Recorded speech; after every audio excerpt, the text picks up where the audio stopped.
안녕하십니까. 4월 24일 토요일 새벽 기도의 말씀을 전합니다. 오늘 하나님께서 우리에게 주시는 말씀은 출애굽기 11장 1절로 10절까지의 말씀, 출애굽기 11장 전체의 말씀입니다. 출애굽기 11장 1절부터 10절까지의 말씀을 제가 읽겠습니다. 여호와께서 모세에게 이르시기를 내가 이제 한 가지 재앙을 바로와 애굽에 내린 후에야 그가 너희를 여기서 내보내리라.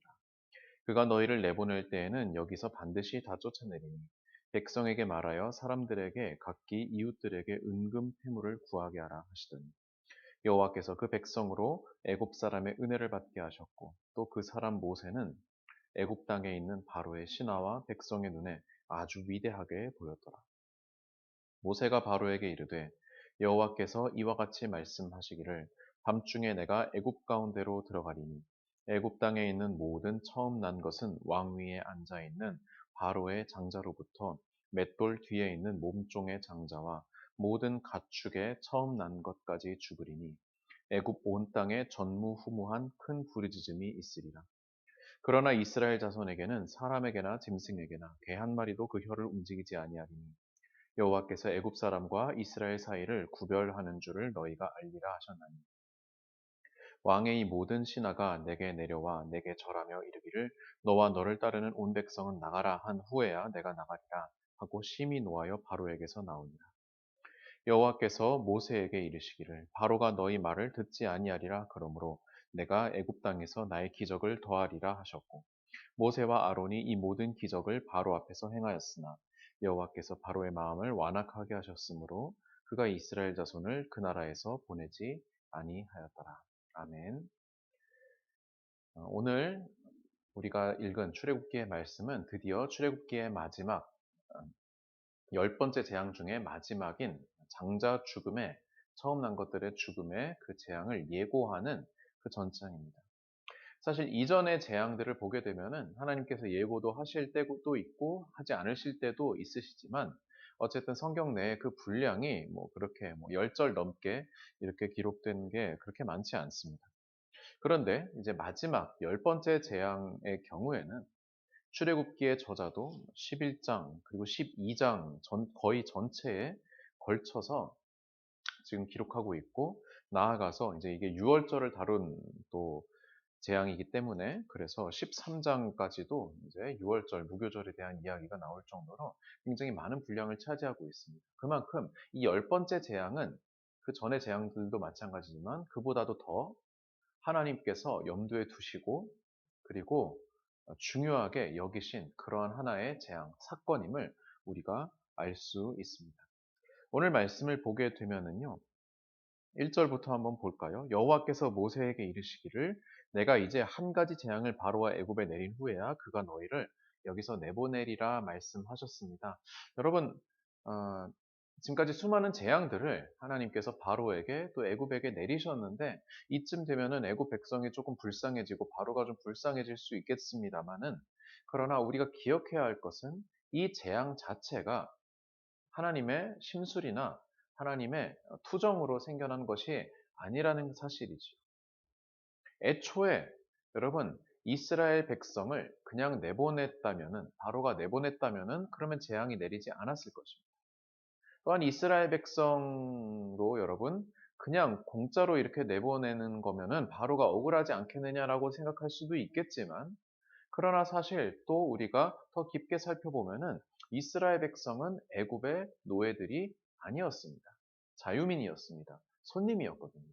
그런데 시대가 지나고 왕조가 변하면서 이제 애굽 백성들이 이스라엘 백성들을 탄압하게 된 그 불합리, 그 불의부터 청산하지 않고는 사실 이 출애굽이 완성이 되지 않는다는 것을 또한 우리에게 보여줍니다. 2절 보시면은 백성에게 말아요. 출애굽을 실제로 할 때에 백성에게 말해서 사람들에게 각기 이웃들에게 은금 패물을 구하게 하라.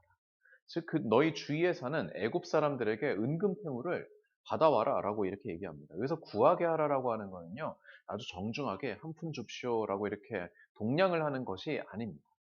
여기서 구하게 하라라고 하는 표현은 당당하게 달라고 해라. 다른 그런 표현법을 보면은 노략해라 라고 빼앗아라 라고 그렇게 아주 강력한 그런 표현이거든요. 여러분 왜 하나님께서는 이스라엘 백성들로 하여금 애굽 백성에게 은금을 패물을 받아가게 하셨을까요? 여러분 일단 이것은 무엇을 상징하냐 하면요. 이 출애굽이 이스라엘 백성이 도망치듯이 쫓겨나가는 그러한 행진이 아니라는 것을 보여줍니다. 이 출애굽은 이스라엘 백성이 애굽 백성에 대하여서 승리한, 이스라엘의 하나님이 애굽의 신들에 대하여서 승리한 것을 기념하는 그 결과입니다. 즉 이스라엘 백성은 도망자로서 나가는 것이 아니라 승리한 군사들로 나가는 것이 이 출애굽기거든요. 그렇기 때문에 여기에서 보는 은금패물들은 승리자에게 돌아오는 전리품이라고 우리가 생각을 하면 되겠습니다. 또 한편으로 여러분 이스라엘 백성이 그동안에 얼마나 많은 시간 동안 노예로서 별다른 그런 대우 없이 대가 없이 그렇게 노동을 하지 않았습니까? 그것에 대한 최소한의 그런 보상, 대가라고 또 우리가 볼 수 있습니다. 또 한편으로는 이 은금패물의 용도에 대하여서 이제 애굽을 떠나서 광야로 나아갈 때 그 광야에서 성막을 지을 또 제사장의 복식 같은 것을 만들 그런 예물로서도 우리가 알 수가 있고 또 더 나아가서 보면은 나중에 이스라엘 백성이 가나안 땅에 정착했을 때 그 땅에서 이제 화폐로 쓸 만한 그러한 폐물을 구한 것으로도 볼 수 있습니다. 물론 우리는 이제 뒷이야기를 알고 있기 때문에 그 폐물 중에 많은 양이 하나님께 아니라 이제 금송아지를 만드는데 사용되어졌다는 것을 우리는 알고 있지만면서도 말입니다. 이어서 계속 보시면은 4절 말씀에 모세가 바로에게 이르되 여호와께서 이와 같이 말씀하시기를 밤중에 내가 애굽 가운데로 들어가겠다라고 말씀하셨어요. 내가 애굽 가운데로 들어가겠다. 이런 표현은 출애굽기에 그다지 많이 등장하지 않습니다. 즉 그동안에 저 하늘 위에서 혹은 무대 뒤에서 기다리시며 모세를 통하여서 말씀하셨던 하나님이 이제 어떻게 해요? 무대 위로 직접 내가 올라가겠다. 내가 직접 애굽 가운데로 들어가겠다. 하나님의 임재를 보여주는 것입니다. 그런데 여러분 우리가 하나님의 임재를 생각했을 때 예배를 드리는 가운데 하나님의 임재를 경험한다라고 하는 표현은 대부분 긍정적인 표현으로 쓰이는 것이죠. 그러나 여기에서 밤중에 내가 애굽 가운데로 들어간다라고 하는 것은 어떤 의미입니까? 애굽 가운데에 무시무시한 심판과 재앙이 임할 것이라는 그러한 심판의 내용입니다. 심판을 위한 임재입니다. 그렇기 때문에 하나님의 임재, 하나님의 오심, 하나님의 나타나심은요. 이렇게 두 가지로 나누어서 생각을 할 수가 있습니다. 먼저 애굽, 그리고 애굽으로 대표되는 세상의 나라, 사탄에 속한 나라에 있어서 하나님의 임재는 두려움입니다. 공포입니다. 심판이고 재앙입니다.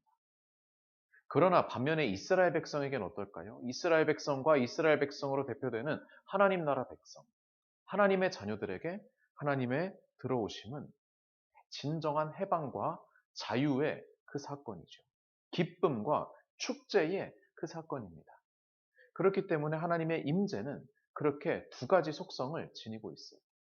심판의 속성과 해방의 속성, 공포의 감정과 기쁨의 감정을 동시에 가지고 있는 것이 하나님의 심판임을, 하나님의 임재임을 우리가 기억해야 할 것입니다. 그때에 애굽의 모든 처음 난 것은 왕위에 앉아 있는 바로의 장자부터 모든 그런 백성들과 가축들의 처음 난 것까지 다 죽게 될 것이다. 애굽 땅에 전무후무한 큰 부르짖음이 있을 것이다.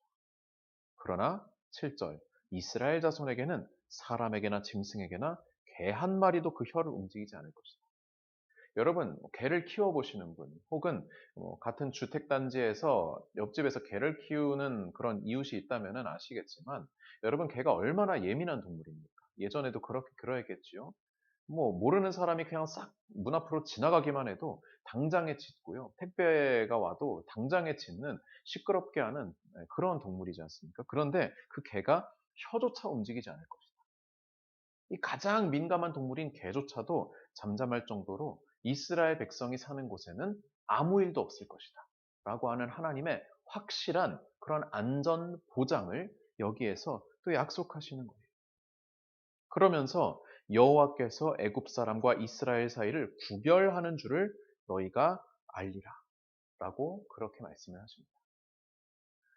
여러분, 이 열 번째 재앙, 이제 이 11장에서는 예고만 했습니다만 사실 이 열 번째 재앙이 굉장히 그 강도가 센 만큼 후세를 사는 우리들이 보기에는 하나님의 잔혹함이 보이는 그러한 심판일 수도 있을 것입니다. 여러분, 애굽의 장자들이 다 하나님 앞에 죄를 지은 그러한 악인들이었을까요? 이 애굽의 장자들 중에는 혹 하나님께 대한 막연한 두려움과 경외심이 있는 그러한 사람이 있을 수도 있고, 혹은 그렇게까지 하진 않았더라도 노예들인 이 히브리인들에게 그래도 인격적으로 대해준 그러한 장자 혹은 그러한 가정들이 얼마든지 있을 수 있었겠죠. 반면에 이스라엘 백성 입장에서는 살아남은 장자들, 살아남은 이스라엘 백성들은 그럼 전부 다 천사표, 다 착한 사람들이겠습니까? 여러분, 그렇지도 않단 말이죠. 그러면 이 열 번째 재앙은 우리에게 무엇을 보여줍니까? 하나님의 심판은 사람의 선함과 악함으로 결정되는 것이 아니라는 겁니다. 하나님께서 이 열 번째 재앙을 통하여서 장자의 죽음 심판을 통하여서 우리에게 보여주시는 것은요. 하나님의 주권이 절대적이라는 것. 특히 심판주로서 오시는 하나님의 주권은 절대적인 것이죠. 하나님께서 애굽 사람과 이스라엘 사이를 구별하셨습니다. 어떤 경계로요? 단지 이스라엘 백성이냐, 애굽 백성이냐 그 경계로만 구분을 하셨습니다. 그 말은 무엇입니까? 구원을 받고 심판을 받는 그 결정권자, 그 주체는 온전히 하나님뿐이시라는 겁니다. 사람이 그것을 결정할 수 없다는 것입니다. 하나님께서 이 모든 일의 주관자가 되신다는 것을 이 열 번째 재앙으로 강력하게 선포하시고 말씀하신다는 것을 우리는 기억해야 할 것입니다. 물론 그로 인하여서 우리가 착하게 살 필요가 없다라고 하는 그러한 성화의 필요성을 제가 경시하는 것은 아닙니다. 하나님의 자녀로 선택을 받았다고 한다면은, 출애굽의 은혜를 받았다고 한다면은, 그러면은 우리는 더욱더 이 광야 인생길에서 하나님을 섬기고 하나님을 기쁘시게 하는, 하나님께 예배하는 삶을 살아야겠죠. 그러지 못했던 이스라엘 백성들이 광야에서 어떠한 최후를 맞이하였는지를 우리가 또한 기억해야 할 것입니다. 그러나 기본적으로 하나님의 역사하심, 하나님의 심판과 구원하심은 하나님의 결정권에 있다.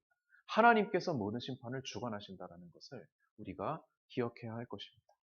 그렇기 때문에 우리는 더욱더 하나님을 의지해야 할 것입니다. 하나님만이 참 주님이시고 이 세상의 창조자이시고 주권자이심을 우리는 인정해야 할 것입니다. 우리의 모든 삶의 영역에서 하나님의 주인 되심을 우리가 인정하고 그리할 때에 이 열 번째 심판, 재앙조차도 우리에게는 기쁨이요, 해방의 날이 될 수 있음을 여러분 믿으시기 바랍니다. 그러한 의미로 여러분이 오늘의 말씀을 또한 묵상하시면서 이 가운데 하나님의 두려우심 뿐 아니라 하나님의 사랑하심과 구원의 감격과 은혜를 우리가 회복하는, 기억하는 오늘 하루 되시기를 주님의 이름으로 축원드립니다. 기도하시겠습니다. 사랑의 주님, 오늘 말씀을 통하여서 이 땅을 심판하러 오시는, 이 땅 가운데로 들어가시는 하나님을 보게 됩니다. 그러나 하나님의 자녀들에게는 개 한 마리도 그 혀를 움직이지 않을 정도로 온전한 평안함을 허락하여 주신다고 주님 약속하셨습니다. 하나님, 그 어느 때에든지 우리가 주님의 백성의 편에 서게 하여 주옵시고, 우리가 주님을 신뢰하며 주님만을 참된 우리 삶의 주인으로 이 세상의 주관자로 인정하고 믿게 하여 주시옵소서.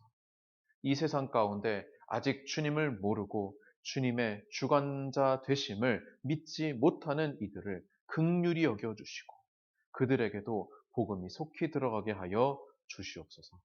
감사드리며 예수님의 이름으로 기도드립니다. 아멘.